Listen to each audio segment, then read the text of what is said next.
আসসালামু আলাইকুম। কেমন আছেন সবাই? আশা করছি আল্লাহর রহমতে ভালো আছেন। আলহামদুলিল্লাহ, আমরাও ভালো আছি। আমার আরও একটি ব্লগে সবাইকে জানাই স্বাগত।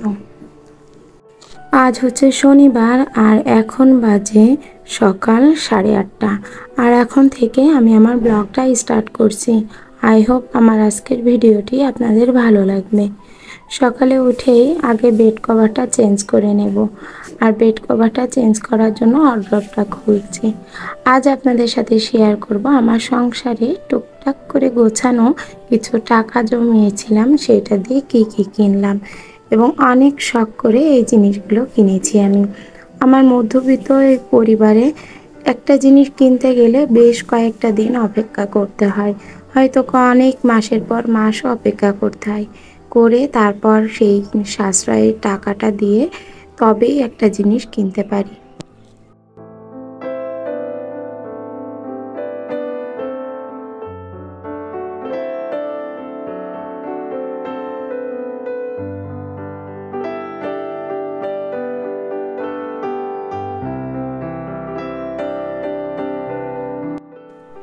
বেড কভারটা আগে চেঞ্জ করে নিচ্ছি। বেড কভারটা চেঞ্জ করে নিয়ে তারপর যে বেড কভারটা উঠিয়েছিলাম সেটা আগে ভিজাতে দেব, হুইল পাউডারে ভিজিয়ে রেখে দেব। বাইরে তো এত সুন্দর রোদ বেরিয়েছে, আর আগের দিন বর্ষার ভিতরেও যে কাপড়গুলো কেচে দিয়েছিলাম ওগুলোও কিন্তু শুকানো হয়ে গেছে। তো সে কারণে যে কাপড় চোপড় আজও রয়েছে সেগুলো আগেই সকালে উঠে ভিজিয়ে দিয়েছি, যাতে পরবর্তীতে ঝামেলা না হয়। মানে সকাল সকাল কেচে দিলে সারাদিনে যতটুকুই রোদ পাক না কেন সেটা পুরোটা কাপড় শুকিয়ে যাবে। তো এখনই বালিশের কভারগুলো একটু চেঞ্জ করে নিব। তো বালিশটা বেরো করে মনে হলো একটু গন্ধ গন্ধ লাগছে, তো সে কারণে বালিশটা আগে ছাদে রোদে দিয়ে আসবো। রোদে দিয়ে তারপরে দেখা যাচ্ছে মেয়েকে আবার খাওয়াতে বসাতে হবে, কেননা মেয়েটার প্রাইভেট আছে, যেহেতু ওর পরীক্ষা চলছে। তো ওর পরীক্ষার কারণে প্রাইভেটটায় আগে যেতে হবে। স্কুল তো এই মুহূর্তে বন্ধ। আমার কাজকর্ম যতই থাকুক না কেন আমার বাচ্চাদের পড়াশোনাটা আমার কাছে অনেকটাই জরুরি। তো আমি আমার হালকাভাবে যতটুকু সময় পেয়েছি একটু বেড কভারটা চেঞ্জ করে রুমটা একটু গুছিয়ে নিয়েছি। এরপর দেখা যাচ্ছে পিকে খাইয়ে নিয়ে তারপরে যাব ওর প্রাইভেটে। বালিশগুলা ধরে দেখতে যেয়ে দেখি যে ওই বালিশটা তো রেখে দিয়েছিলাম রোদে, আর এই বালিশটা একদমই পুরো অবস্থা খারাপ হয়ে গেছে, একদম তুলো টুলো বেরোয়, একদমই নাজেহাল অবস্থা। আর এটা আমার হাজব্যান্ডের জন্যই হয়েছে। উনি যে যত ভালো বালিশও দেওয়া হয় না কেন উনি সেটা ভাঁজ করে ফোল্ডিং করবে, করে সেটা মাথায় দেবে। উনি বলে ওনার নাকি উঁচু হয় না বালিশ, তবে এই বালিশটা কিন্তু যথেষ্ট পরিমাণে উঁচু আর নরমও, কিন্তু ওনার কাছে কেন জানি এটা তবুও উঁচু লাগেনি। উনি ফোল্ডিং করতে যেয়ে ওই যে সেলাইয়ের গোড়া থেকে ফেটে যায়, সেই কারণে এই তুলোগুলো আমার বেরিয়ে যায়। আমার প্রত্যেকটা বালিশেই ফোল্ডিং করার কারণে নষ্ট হয়ে যায়। আর এইভাবে করে প্রত্যেকটা জিনিস আমাকে পরে ঠিক করতে হয়। যেহেতু আমার শ্বাসকষ্ট, তো সেহেতু এই কাজগুলো করতে গেলে কিন্তু আমাকে যথেষ্ট পরিমাণে বিরক্ত হতে হয়। আর নাকে একদম হাঁচি দিতে দিতে তো অবস্থা খারাপ হয়ে যায়। তবুও কী করার তো কিছুই নেই। ওনাকে যদিও বলি যে এটা করবে না, তবুও উনি কোনো কথাই শুনতে চায় না। মনের ভুলে আবার ঠিকই সে ফোল্ড করে ফেলে।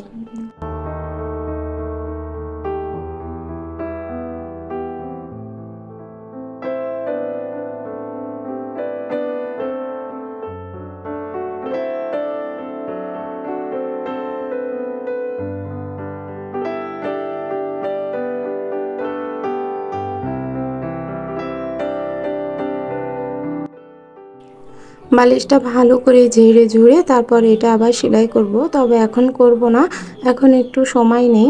এটা তাড়াতাড়ি গুছিয়ে নিয়ে চলে যেতে হবে আমাকে। তো চলে যাওয়ার আগে এইগুলা পুরোটা কাজ করে থুয়ে তারপর যাচ্ছি, আর ওখান থেকে এসে তারপর বাদবাকি কাজটা করব। তো মেয়ের কোচিং থেকে চলে এসেছি। এখন যে ভিডিওটা দেখছেন এটা হচ্ছে ওর কোচিং থেকে আসার পরে। তো এই জায়গায় দেখুন কতটা নোংরা। এমনিতেই আমি হচ্ছে ছাগল গরুর চোনার গন্ধ সহ্য করতে পারি না, তারপরেও এই যে দুইটা খরগোশ আছে এটা তো মানে এত বিরক্ত করে তা বলার মতো না। খাঁচায় পুষলে একরকম, আর ওটা তো ছাড়া রয়েছে, আমার আরও বেশি বিরক্ত লাগে যে ওইটা ছাড়া রয়েছে আর সারা ঘর এইভাবে করে ঘুরে বেড়ায় আর সারা জায়গায় প্রস্রাব করে বেড়ায়, নেদে বেড়ায়। তো এটা পরিষ্কার করতে আমার খুব বিরক্ত হয়। এটা ভাবছি কাউকে দিয়ে দেব, কিন্তু কাকে দিব কেউই নিতে চাচ্ছে না। এটা যেমন খাওয়াতে সমস্যা ঠিক তেমনই ওদের কিন্তু রাখারও খুব সমস্যা হয়ে যাচ্ছে আমার। কিছুই করার নাই, এই কাজগুলো এইভাবেই করতে হচ্ছে আমাকে। আসার সময় কিছু খাবার কিনে নিয়ে এসেছিলাম টাইগারের জন্য। তো আজ থেকে ওদের একটু গম খেতে দেওয়া হচ্ছে। তো গম এবং ফিড দুটো একসাথে মেশানোর সময় ক্যামেরাটা অন করেছি ঠিকই, কিন্তু আমি দেখি ভিডিওটা 0 0 হয়ে আছে। তো সে কারণে আমি সেই ভিডিওটা দিতে পারলাম না, শেয়ার করতে পারলাম না যে কিভাবে আমি আমার মুরগির খাবারটা তৈরি করেছি। তো এই যে এখানে হচ্ছে আমার মুরগিগুলা খাচ্ছে। ওদের তো আজ নতুন গম দেওয়া হয়েছে এবং ফিড কোনো পাতলা খাবার দেয়নি, মানে অন্যদিন তো ভাত দিয়ে ফিড দিয়ে একসাথে মিক্সড করে মাখিয়ে দিই। আজকে একটু শক্ত খাবার দিয়েছি, দেখা যাক ওরা খায় কিনা। তো একটু সমস্যা হয়তো হতে পারে প্রথম দিনের জন্য, তো সমস্যা নেই, হয়তো অভ্যেস হয়ে যাবে। আমার মতো সাধারণ গৃহিণীরা, আপনারা যারা গ্রামে অথবা টাউনে আছেন তাদের যদি নিজস্ব বাড়ি থাকে এইভাবে করে একটু 2-1টা মুরগি পুষতে পারেন ছাদের পরে, তাহলে দেখা যাচ্ছে আপনাদেরও একটু সাশ্রয় হবে।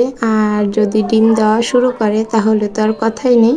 এখনকার যে ঊর্ধ্বগতি জিনিসের দাম আর ডিমের দামও তো অনেক, এক এক পিস ডিমের দামও অনেক। তো সেক্ষেত্রে যদি আমরা নিজেরা একটু এরকম কষ্ট করে হচ্ছে পালতে পারি মুরগি, সেগুলো কিন্তু সবথেকে ভালো হয়। তো একেবারে হাউসওয়াইফ হয়ে যে বেকারভাবে বসে থাকবো এটা কিন্তু আমার কখনোই পছন্দ না। তো আমি টুকটাক যেটাই পারি না কেন সেটাই করার চেষ্টা করি। এর আগে কখনো এভাবে মুরগি পুষিনি, তো এই প্রথমই আমার মুরগি পোষা। আর এর আগে কয়েকটা পুষেছিলাম কিন্তু তেমনভাবে না। তো ভালোই লাগছে মনে, মাঝে মধ্যে একটু বিরক্ত হচ্ছি, তবুও এটা ভেবে ভালো লাগছে যে আর কয়েকটা দিন পরে যখন ডিম দিবে তখন আমার বাচ্চা কাচ্চাগুলো খেতে পারবে। তো বাজার থেকে মানে মেয়ের কোচিং থেকে আসার সময় কলার তরকারি কিনেছিলাম, আর কিনেছিলাম হচ্ছে কলমি শাক। তো কলমি শাকটা কুটে নিয়েছি আর এদিকে কলার তরকারিটা কষিয়ে নিয়ে তারপর এটার ভিতরে এবার পানি দিয়ে দিব। কলার তরকারিটাও হয়ে গেছে প্রায়, আমি আগে কষানোর পানি দিয়েছি, মশলা দিয়ে কষিয়ে নিয়েছি আগে, নিয়ে তারপরে এই যে একটু পানি দিলাম, তারপর আর একটু পানি দেবো, ঝোলের পানি দিয়ে এটার ভিতরে এবার মাছটা বসিয়ে দেব। আর আমি যে লোকটার কাছ থেকে কলাটা কিনি ওই লোকটা আসলে খুব ভালো কলা বিক্রি করে, মানে অন্যান্য লোকের কাছ থেকে যদি আমি কলা কিনেছি তবে ঠকেছি। কলাটা খেতে তো একদম ভালোই হয়নি, সিদ্ধও হয়নি। তো এই যে কলাটা রান্না করছি এই কলাটা কিন্তু বেশ সুস্বাদু এবং একদম গলে গেছে। আর যখন থেকেই দেখি যে না উনি লোক ঠকায় না, তবে থেকে আমি ওনার কাছ থেকেই কাঁচা সবজিটা কিনে থাকি। আসলে আমার হাজবেন্ডের তেমন একটা সময় পায় না, অফিস থেকে আসার সময় কাঁচা বাজার করে আনবে। তো আমি যেহেতু এখন বাসা থেকে বেরোই, মেয়েটার কোচিংয়ের জন্য স্কুলের জন্য যাওয়া হয়, তো সে কারণে আমি নিজে নিজে একটু টুকটাক করে ভাবিদের সাথে যাই। আমার সাথে যারা আরও ভাবিরা আমরা একসাথে বসি, মানে আরও বাচ্চাদের নিয়ে যাওয়া হয়। তো তারা, তাদের গার্জিয়ানরা এবং আমরা সব একসাথে করে বাজারে যাওয়া হয়। যে দেখা যাচ্ছে যে যেটা পারি না আর একজনকে দিয়ে কিনিয়ে নিলেও সেইটা হচ্ছে সুবিধা হয় একটা। তো যাই হোক, কলমি শাকটা আমার খুব প্রিয় একটা শাক, তো আমার এটা দেখে আজকে খুবই ভালো লাগছিলো। তো আমি এক আঁটি কিনেছি, যেহেতু আমার হাজব্যান্ড খেতে পছন্দ করে না, আমার ছেলে খায় না, শুধু আমি আর আমার ভাইয়া খাবো, তো সেই কারণেই এক আঁটি নিয়েছি। তো আমার এদিকে কলমি শাকটাও ভাজি হয়ে গেছে, আর তরি তরকারির মধ্যে শুধু আজকে রান্না করেছি কলমি শাক আর হচ্ছে কলা দিয়ে কই মাছ দিয়ে ঝোল করেছি।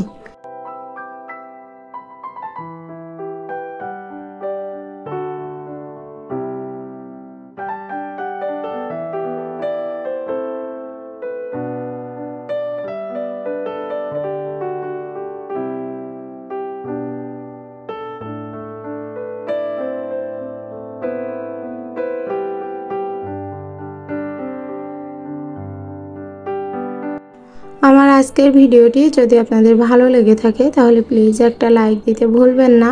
আর যদি চান আপনাদের এই বোনটি একটু হলেও ইউটিউবে জায়গা করে নিক তাহলে চ্যানেলটি সাবস্ক্রাইব করতে পারেন আর এই বোনটির পাশে দাঁড়াতে পারেন। তো আজ আপনাদের সাথে শেয়ার করছি যে আমি টুকটাক কী জিনিস কিনেছি। তো ওই যে কিছু কিছু সেভিংস করেছি প্রতি মাসে করে আমি এই কয়েকটা বিছানা চাদর কিনেছি, তারপরে 2টা বোল কিনেছি, 2টা কন্টেনার কিনেছি, একটা টুল কিনেছি। আর ওই যে লাল খাঁচাটা দেখছেন ওইটার ভিতরে অনেকটা মানে বেশ কয়েকটা জিনিস এখনও আছে। তো আমার বিছানা চাদরগুলো কেমন হয়েছে অবশ্যই কমেন্ট করে জানাবেন যে আমার চয়েসটা কেমন, আসলে আমি ভালো করলাম নাকি তেমনভাবে পছন্দ হলো না কারোর, সেটা অবশ্যই একটু কমেন্ট করে জানাবেন।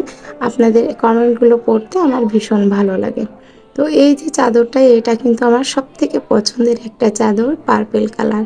আর এটা যে এত সুন্দর কাছ থেকে আমার ক্যামেরাতে অতটা সুন্দর আসছে না, কিন্তু অরিজিনালভাবে মানে এটা বাস্তবে সামনাসামনি অনেকটাই সুন্দর। তো এই তো আমি এখানে 4টা চাদর নিয়েছি। আর এই প্রত্যেকটা চাদরের মধ্যে 2টা চাদর সবথেকে সুন্দর, মানে 2টা চাদর একটু দামি আর 2টা চাদর একটু কম দামি। 2টা চাদর নিয়েছি 600 করে আর 2টা চাদর নেওয়া হয়েছে 450 করে। তো এইভাবে করে আমি কম দামের চাদরটাই ইউজ করি, যেহেতু আমার বারবার চাদরগুলো চেঞ্জ করতে হয়। আর এই ম্যাজিক টুলটা নিয়েছি, সাথে এই 2টা কন্টেনার নিয়েছি। আরও 2টা কন্টেনার আমার হচ্ছে অর্ডার দেওয়া হয়েছে। তো এই 2টা যখন কিনতে গিয়েছিলাম আমি বাজারে আরএফএলের রুমে, তো তখন এই কন্টেনারগুলো আমার কাছে এক একটা কন্টেনার 60 টাকা করে চেয়েছে। আর আমি হঠাৎ করে মেয়েটার চকলেট কিনতে যেয়ে দেখি যে ওই চকলেটগুলো ওই কন্টেনারেই ভরা। তো আমি জিজ্ঞেস করলাম যে ভাইয়া এই কন্টেনারের দাম কত করে? তো ওনারা বললো 15 টাকা করে নিবেন আপনি যদি নেন। তো আমি বললাম ঠিক আছে, আমাকে 2টা দিয়ে দেন, আর যদি থাকে তাহলে আমার অর্ডার দেওয়া থাকলো, আপনি যে কয়টা আসে আমাকে দিয়ে দেবেন। খুবই ভালো হলো, কেননা আমি এর আগে এইগুলো মানে 60 টাকা করে বলছিল, সেটা আমি 15 টাকা করে পেয়ে গেলাম। আর এই যে দেখুন এই বোল্ড সেটটা নিয়েছি, আমার খুব ভালো লাগছে, ভিতরে কিন্তু বেশ একটু জায়গা আছে। আর এই ফুলটাও খুব ভালো লাগছে আমার কাছে, মানে খুব সাদামাটা কিছু কিনেছি, হয়তো অনেক জিনিস কিনে নিই, কিন্তু আমাদের মতো মধ্যবিত্ত পরিবারের জন্য এগুলো কিন্তু অনেক। আর এই যে এত টাকার কেনাকাটা করেছি, এটাও কিন্তু আস্তে আস্তে প্রতি মাসে সেভিংসের টাকা থেকে। আর আমাদের হয়তো হুট করে কোনো জিনিস কেনা হয় না, যেটা কিনবো, যে কোনো জিনিস কিনতে গেলে আমি আমার হাজব্যান্ডকে কখনো চাপ দেই না, আমি নিজে আগে কিছু সেভিংস করি এবং যখন দেখি যে আমার সেই প্রোডাক্টটা কেনার কিছুটা টাকা জমে গেছে, ঠিক সেই মুহূর্তে যে আমি আমার হাজব্যান্ডকে বলি যে আমাকে তাহলে কিছুটা টাকা দিও, আমি একটা জিনিস কিনবো। তো উনি তখন জিজ্ঞাসা করে কত কেমন কি কিনবে। তখন দেখা যাচ্ছে উনি দেখে যে আমি অর্ধেকের বেশি টাকাটা হয়তো আমি গুছিয়ে ফেলেছি, তো তখন ওনারও সমস্যা হয় না আর উনি নাও করে না। আমি এই যে কাজগুলো করতে করতে আমার মেয়েটা চলে আসছে যে আম্মু আমাকে একটু নিমকি দাও। আসলে এর আগে নিয়ে এসেছিলাম যখন, তখন দেখেছিল, কিন্তু ওর খেতে ভালো লাগেনি। তো ও একটা বাটি নিয়ে আসলো, নিয়ে আসার পরে ওকে অল্প একটু নিমকি দিলাম, দিয়ে তারপর বললাম ওটা খেয়ে নাও।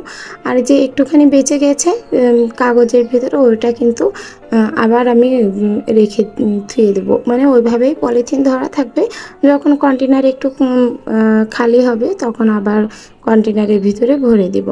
আর এই যে আমার সামনে যে লাল পলিথিনে যে একটা জিনিস দেখছেন, যে মানে লাল পলি ব্যাগে, এগুলো হচ্ছে নিমকি।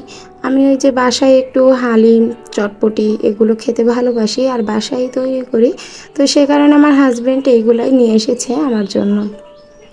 আর আমি খুব ভাজা পছন্দ করি, তো আমার জন্য ভাজাও নিয়ে আসছে। যে ওই ভাজাটা আসলে মাঝে একটু কেনা বন্ধ করে দিয়েছিল, আমি একটু ভাজা খাই তাই। তো উনি বলে যে ভাত টাত খাওয়া বন্ধ করে দিয়ে সারাক্ষণ ওই ভাজাই চাবাতে থাকো। তো সে কারণে উনি মাঝে এগুলো কিনছিল না, যে আমি তো ওনার কথা শুনবো না, আমার খাওয়ার দরকার, আমি ওগুলোই খেয়ে পেট ভরে থাকবো। তো সে কারণে উনি মাঝে একটু বিরতি রাখলেও আবার নিয়ে আসছে, দেখছে যে না আমি তো খাই, সাথে বাচ্চাগুলোও খাই। তো দেখুন কন্টেনার দুটাই কিন্তু ভাজা ওগুলো ভরে মনে হচ্ছে একদম কন্টেনার ধরেই কিনে নিয়ে এসেছি। তো আজকের ভিডিওটা এখানেই শেষ করছি, দেখা হবে নতুন ভিডিওতে। আল্লাহ হাফেজ।